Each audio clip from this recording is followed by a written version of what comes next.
Editou de Djemeldine Benchenouf. Salam alaikum, Azouflaoun, bonsoir.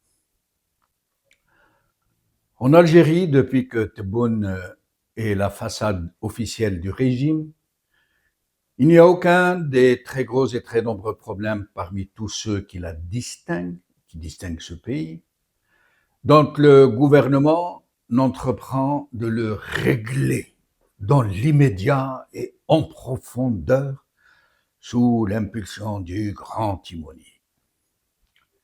Oui, rien ne rébute ni ne décourage la Tebbouni. Plutôt que de glisser la poussière sous le tapis comme d'habitude, elle a décidé de prendre le taureau par les cornes.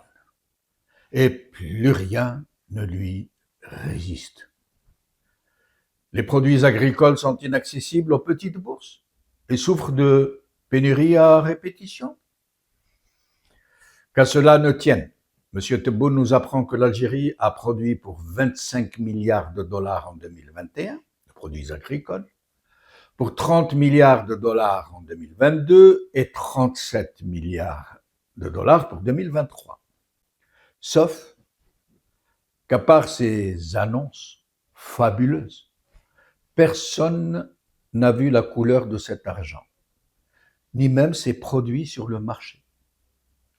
On ne sait même pas comment le gouvernement a fait pour évaluer cette production en dollars dans un pays où la production échappe à tout le monde, où les statistiques ne reposent sur aucun support sérieux, où hormis la production de blé, la facturation n'existe ni en amont ni en aval.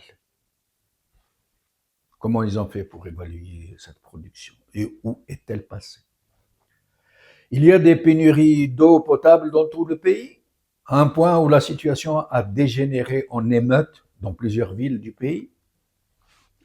Rien de plus facile pour la Tebbouni. Le président monte au front et annonce, le plus sérieusement du monde, au pays d'abord, puis du haut de la tribune des Nations Unies, qu'avant la fin de l'année 2024, l'Algérie produira 1,3 milliard de mètres cubes d'eau dessalée par jour.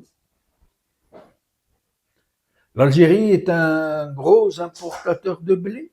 Sur ses besoins de 14 millions de tonnes environ, elle n'en produit que 3 à 4 millions de tonnes par an au mieux.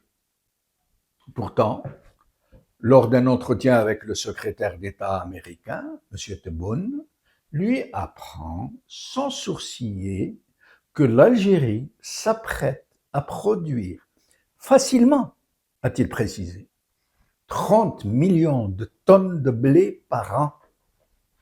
Autrement dit, parmi les plus grosses productions mondiales, plus que le Canada, plus que l'Ukraine, plus que l'Australie. Le secteur de la santé est dans une situation désastreuse. De nombreux malades décèdent faute de soins appropriés.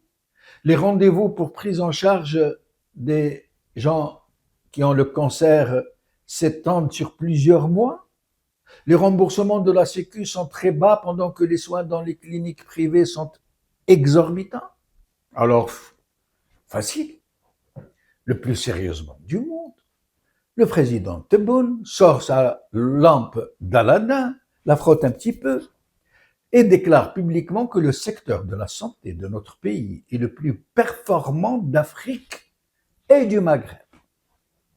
Et même de rajouter sa fameuse formule « Habba man habba wa kariha man karih ».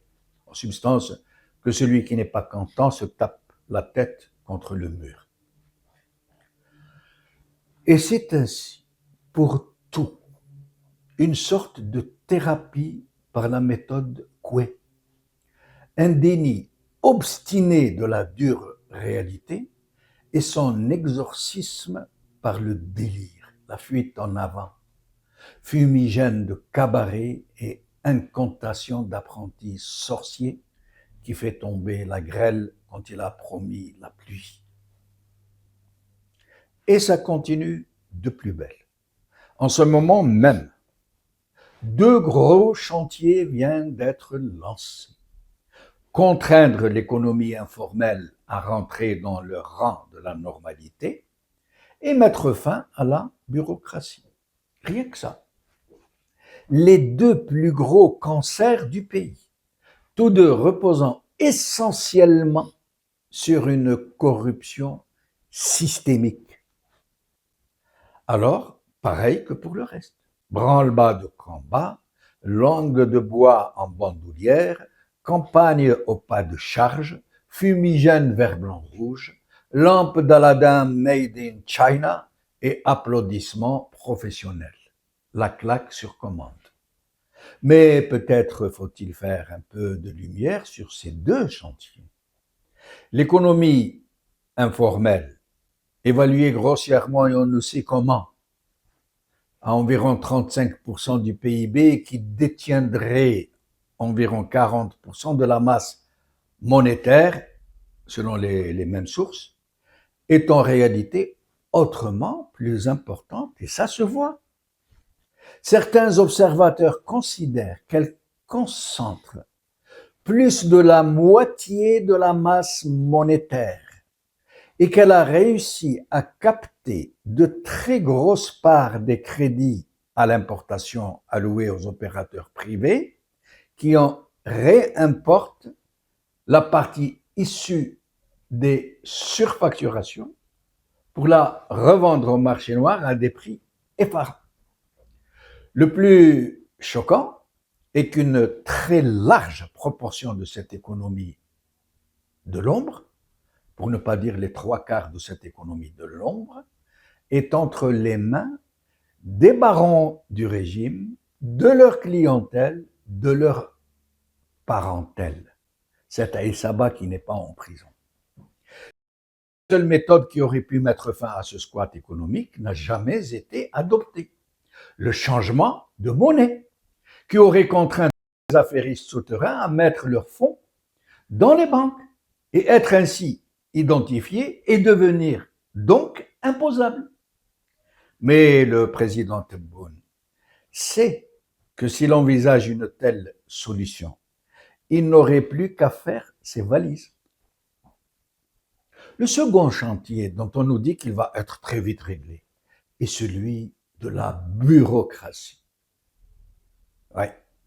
Mais nous y reviendrons dans un autre édito.